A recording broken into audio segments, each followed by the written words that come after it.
as die krag so af is, dan laat dit my dink aan 'n lied. En die skrywer van die lied of die sanger ontgaan my op hierdie stadium. Maar is daai lied wat sê, when the music fades and all is stripped away, I'll still come to bring you a song. Ek dink so dikwels is ons so bederf met al hierdie klank en al hierdie wonderlike ligte en alles, en dan sê die lied, as ek niks het nie, as ek niks met hierdie goed het nie, sal ek hier steeds aanbid, en hoe gaan ek dit doen? Dan herinner dit my vanoggend, as ons so in die donker sit, is dit hierdie perfekte geleentheid om ons hart te ondersoek.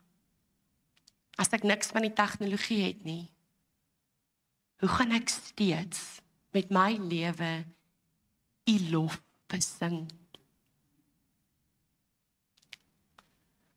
En dan wil ek dankie sê dat ons dit so rou en so a cappella kon doen, met net wat ons het. So ons is weer in Matteus 6 en Jesus is hierso besig om te predik en ons het al vir mekaar gesê, verlede Sondag het ons gepraat oor die gebed.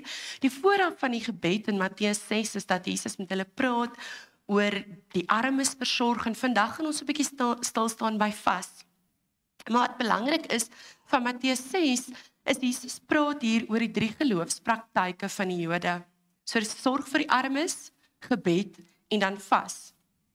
En dit is ook so dat in die doen van hierdie 3 dinge, het die Jode, hoe langer hulle dit beoefen het, gekom op 'n plek waar hulle dit nie meer opreg doen nie, wat hulle nie meer opregtheid getoon het teenoor God wanneer hulle besig was met hierdie ding nie.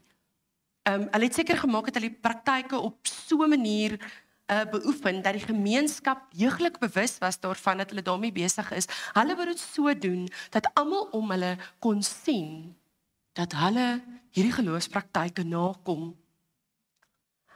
Nou, wanneer Jesus hieroor praat, beteken dit nie dat hy totale afkeer daarin het nie, en hy sê nie, ons mag dit nie meer doen nie. Nee, eintlik is hy besig om vir hulle te sê, en hulle te waarsku eerder, dat wanneer hulle dit doen, is dit belangrik om dit op die regte manier te doen. Ons gaan vanoggend spesifiek stil staan by die praktyk van vas, nesteo, om die Griekse woord vir vas, nesteo, om sonder kos te gaan vir 'n tydperk, as gevolg van 'n geloofspraktyk of 'n godsdienstige plig. So dis die betekenis dan van vas. En ons lees vanoggend vanuit Matteus 6 vers 16 tot 18, en ek lees vir julle vanuit die 2020 vertaling. Hy lyk so 'n bietjie anders as die 83 vertaling. Wanneer julle vas, moenie soos die skynheiliges met hulle lang gesigte wees nie, want hulle trek hulle gesigte sodat die mense kan sien dat hulle vas. Amen. Ek sê vir julle, hulle het reeds hulle volle beloning ontvang. Maar wanneer jy vas, salf jou kop met olie en was jou gesig, sodat jy nie die mense nie, maar net jou Vader wat in die verborgenheid is, laat sien dat jy vas. En jou Vader wat in die verborgenheid sien, sal jou beloon.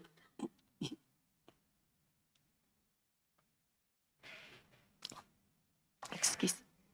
So onder Israel het die gebruik bestaan om tydens tyd en verdriet of in nood, vanaf sonop tot en met sonondergangs op 'n bepaalde dag sonder kos te bly. En dit het hulle gedoen met die doel dat mense hulle aandag daaraan wy om God te soek, en moontlik ook dat hulle dan 'n gebedsverhoring sou kry wanneer hulle besig is om te vas. En die Here beloof dat hy iemand raak sien wanneer hulle na hom soek. Hy beloof dat jy as kind sien ek raak wanneer jy na my soek, en daarom is hulle besig met hierdie vas, met die hoop dat hulle dan na hom soek, en dat hy hulle sal raak sien. En God luister ook na hulle gebede, en wanneer hulle self voor hom verootmoedig, dan luister hy. Dan ook in daardie tyd het gebed baie dikwels saam met vas gepaard gegaan, en daarom is dit waarskynlik dat Jesus dan nou hier praat van vas so direk na hy met hulle gepraat het oor gebed. Die Fariseërs sou 1 of 2 maal per week vas, en ongelukkig vir hulle het dit later 'n instelling geword, en was hulle later so gedagteloos, as 'n gewoonte het dit dan gebeur.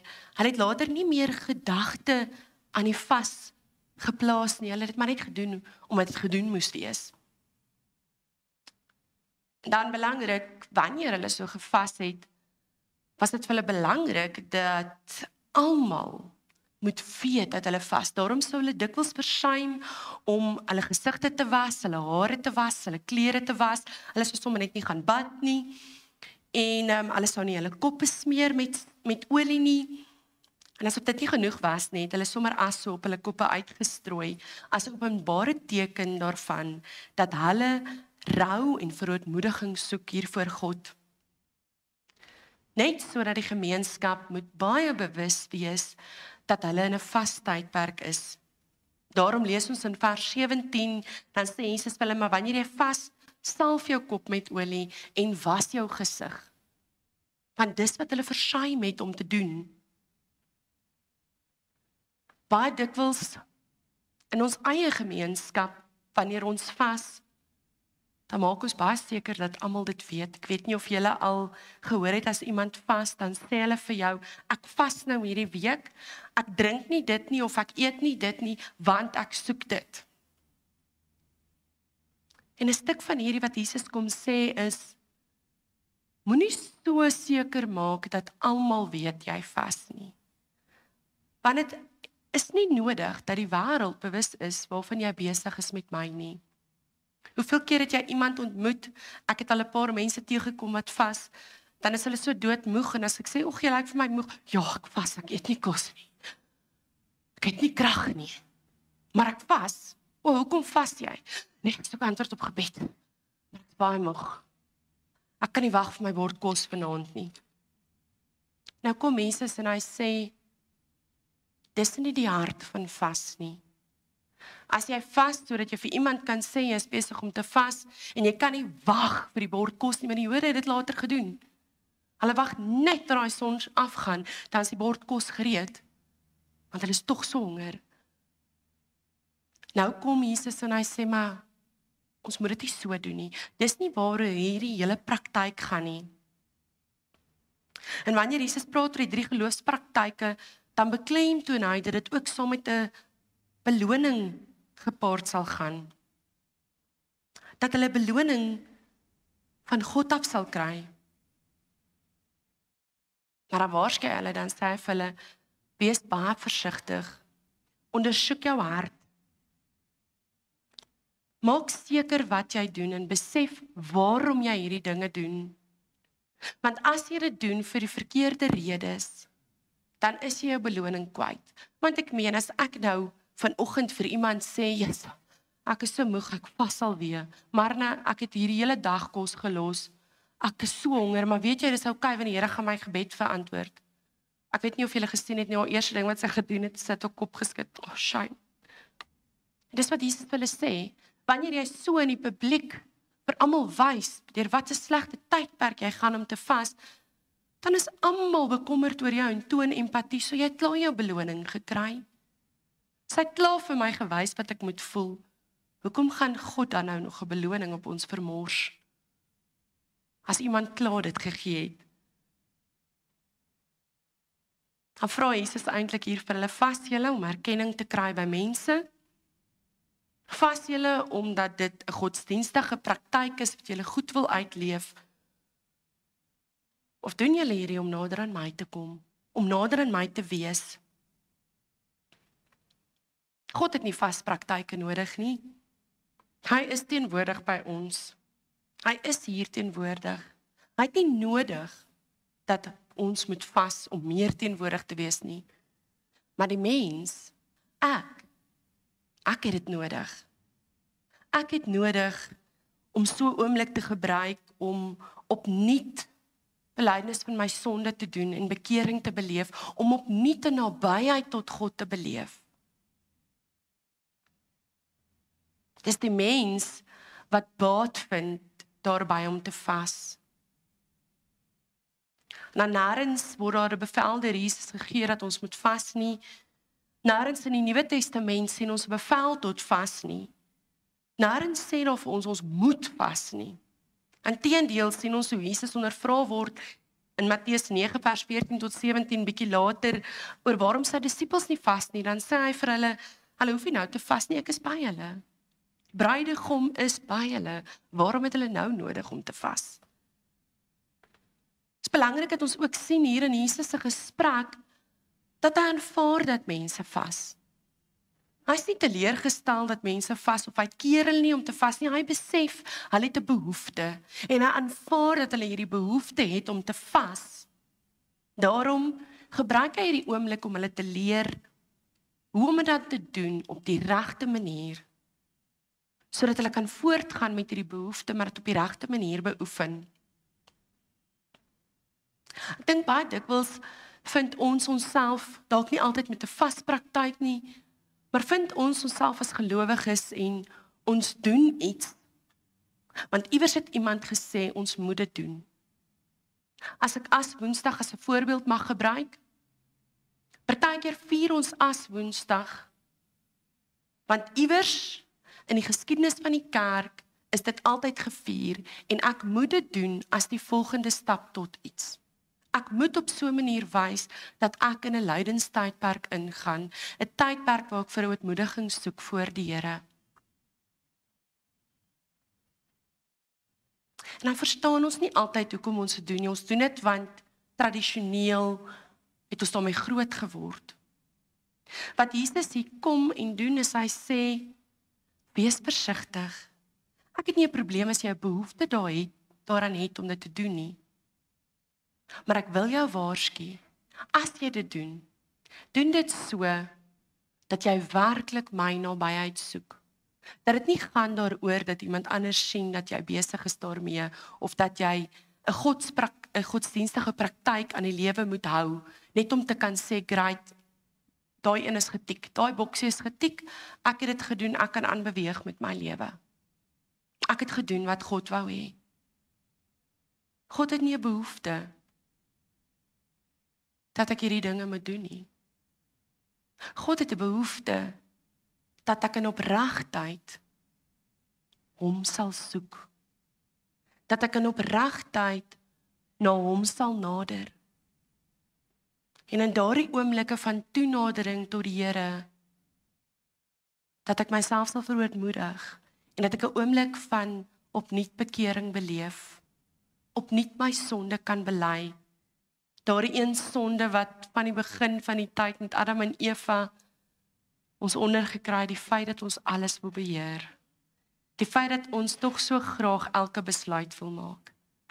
Ek het elke dag dit om te bely. Elke dag kan ek bely, Here, minder van my, meer van U.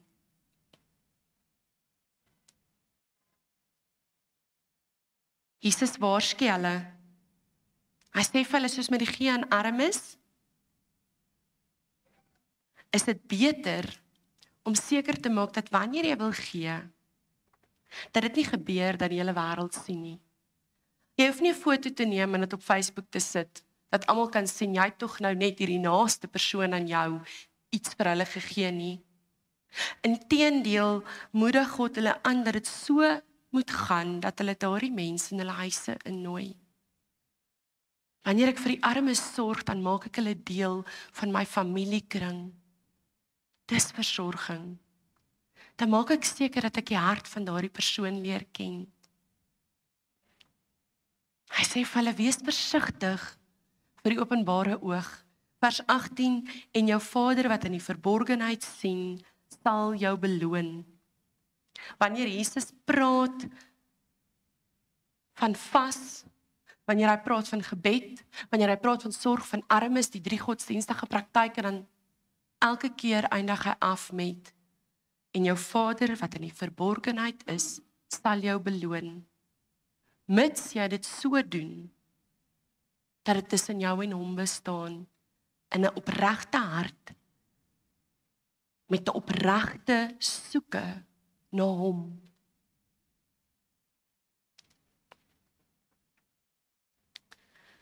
Ek sê weer, Jesus het nie 'n probleem gehad daarmee, dat die mense behoefte het om te vas nie.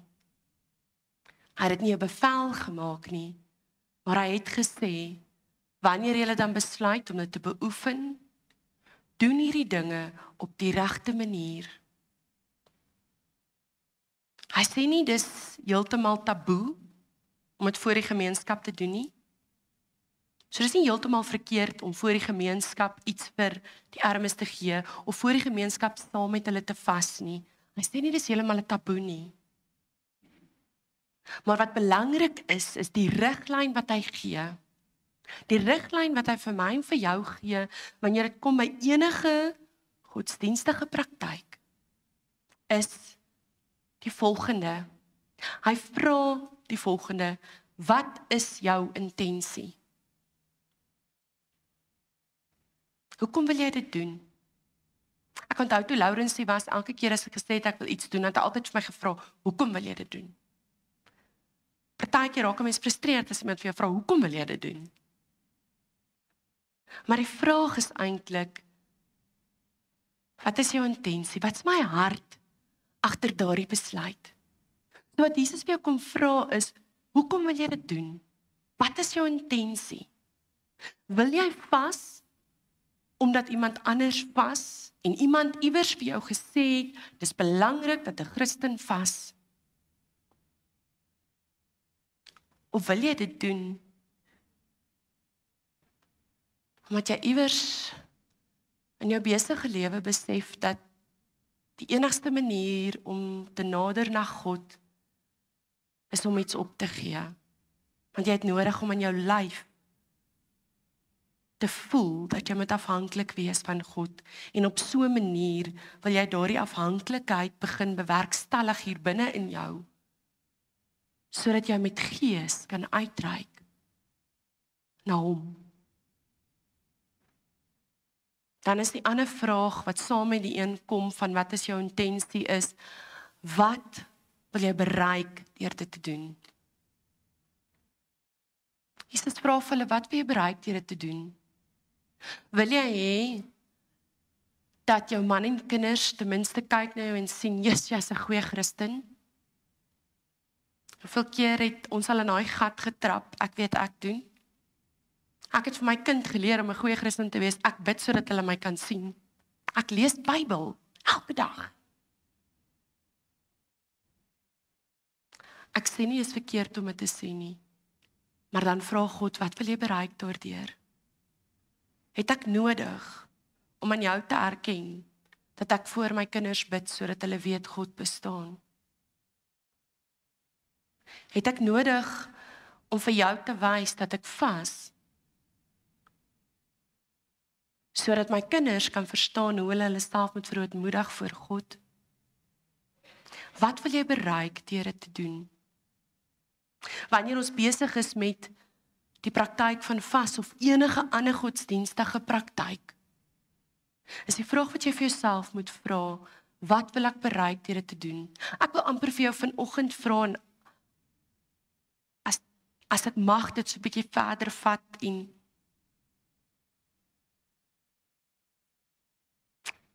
as die Here my toelaat.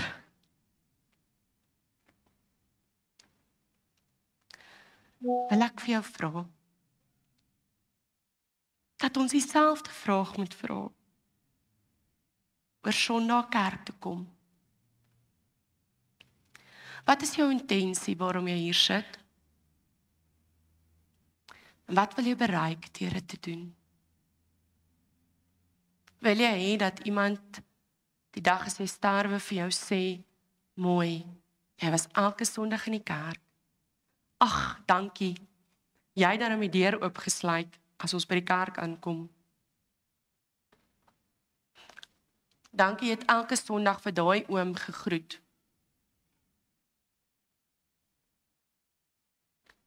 Wat wil jy bereik deur dit te doen? God soek opregtheid. Hy soek nie soos die Engelse sê show nie. Hy wil nie ons moet afshow teenoor mekaar en wys aan mekaar wie's beter en wie's minder beter nie. Hy soek 'n opregte hart. Hy soek 'n dors na hom. Ons as mense, ongelukkig ingebore in hierdie liggaam, hierdie gebroke liggaam van ons, is hierdie gereelde dinge wat ons doen vir goedkeuring by mense. En ons raak so maklik hierin verstrengel. Daar's niks so lekker soos as iemand van my hou nie. En ons wil aanvaarding hê. En dan raak ons so maklik verstrengel in hierdie soeke na goedkeuring van ander. En hierdie soeke dat iemand net van my hou of dat iemand dink ek is goed genoeg. Dat iemand my sien en dink ek is 'n goeie Christen. En dan kom Jesus en dan waarsku hy ons. Dit wat jy in die verborgenheid doen, in die donkerte dae waar net God jou ken en van jou weet. Dit wat jy daar doen, gaan God, wat nie vir die oog sigbaar is van almal nie, wat ook in die verborgenheid is, sal hy jou beloon voor. So ek wil vir jou sê, oral waar jy gaan, of dit is dat jy by jou werk is, of dit is dat jy hier by die kerk sit, of dit is dat jy by die huis is tussen jou gesin, of dit is dat jy in die winkel rondloop. Wees versigtig om dinge te doen vir goedkeuring van mense. Vra jouself af, wat wil ek bereik deur hierdie te doen? Ek weet een van die moeilikste dinge is wanneer ons gee vir ander. Dit is so lekker om vir iemand iets te kan gee en hulle is opgewonde. Maar voor jy gee, vra vir jouself af, wat wil jy bereik deur dit te doen? Wil jy die karakter van God uitleef? Of wil jy beter voel oor jouself? Jesus vra in hierdie oomblik wat hy hierdie Matteus 6 prediking doen met die 3 godsdienstige praktyke, dan vra hy vir hulle om hulle harte te ondersoek. Hy sê leef opreg. Doen dinge soos jou Vader in die hemel dit sou wou hê. Eer jou Vader wat in die verborgenheid sien, dan sal hy jou beloon.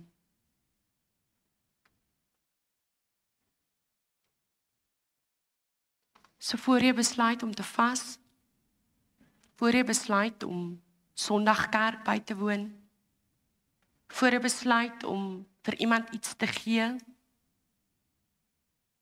vra vir jouself af, voor jy besluit om te bid. Hoekom doen ek hierdie? God het nie nodig dat ons vir hom voorsê in 'n gebed en vir hom sê wat hy weet als. Hy het net nodig dat ons opreg voor hom kom staan en vooruitmoediging soek. Hy het nie nodig dat jy jouself weerhou van kos nie, maar hy het nodig dat jy opreg na hom soek. En as jy dan kies om dit te doen deur jouself te weerhou van iets, maak seker dat jy dit doen met 'n opregte hart, sodat jy uiteindelik God meer en meer kan soek, sodat jy tot 'n punt kan kom van bekering en waar jy jou sonde weer kan neerlê. En jou Vader wat in die verborgenheid sien, sal jou beloon. Dankie Here, dat ons vanoggend uit Jesus se woorde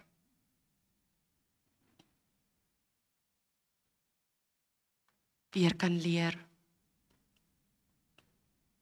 Heilige Gees werk in ons harte,